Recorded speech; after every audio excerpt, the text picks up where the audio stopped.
You ask Tiger to solve. This deals with linear equations with one unknown.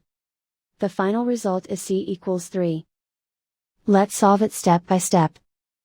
Group all constants on the right side of the equation. Subtract 15 from both sides. Group like terms.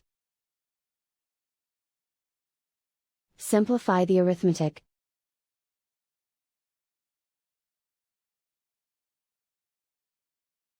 Convert the c into a positive number.